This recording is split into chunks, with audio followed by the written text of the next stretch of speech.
National headlines have been pretty dramatic, touting what's being called a major upset in the Jacksonville mayor's race, with Donna Deegan becoming Jacksonville's first female mayor. Joining me on the morning show, Rick Mullaney, News4Jax political analyst and head of the JU Public Policy Institute. Good morning, Rick. Good morning, Bruce. So the race was close, but one of the reasons it's being called an upset is that a Democrat beat a candidate endorsed by Governor Ron DeSantis in Florida's biggest city.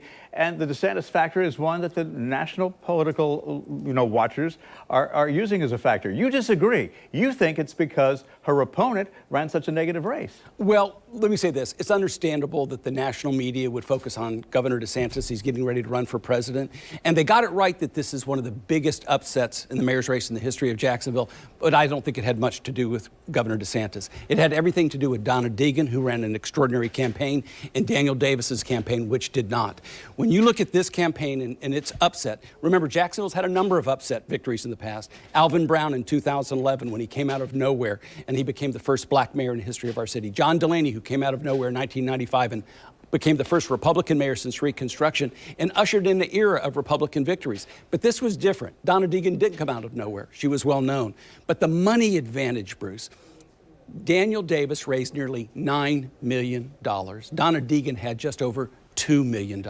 That's an extraordinary amount to overcome. Second, history was on the side of Daniel Davis with the local GOP, as well as we'd had one Democratic mayor in the last 30 years, and that was Alvin Brown. And finally, the negative campaigning that usually works, Donna Deegan overcame one of the most divisive and negative campaigns in our city's history. It was an extraordinary election, one of the great upsets. I really don't think it's as much about Ron DeSantis. It is about the positive campaign of Donna Deegan and is the rejection of the Davis campaign. All right, let me talk about the GOP factor here. It's significant for three reasons. Republicans have long had the edge in Duval County. The area has not had a Democratic mayor since Alvin Brown. And in November, DeSantis carried Duval by 12 points.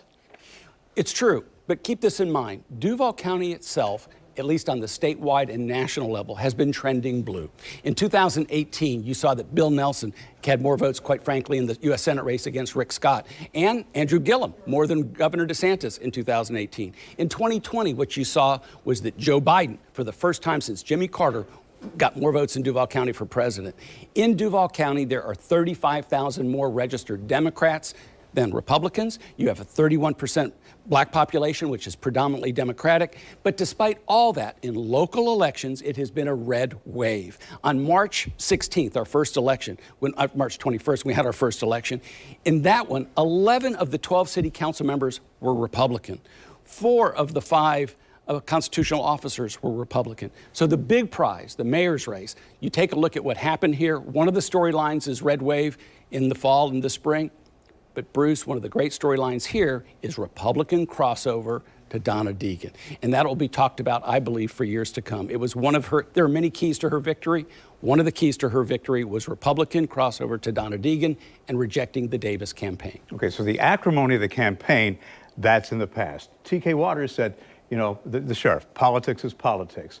And last night in his concession speech, Daniel Davis said, look, I'm going to work with the mayor-elect. Donna Deegan said, forget R&D.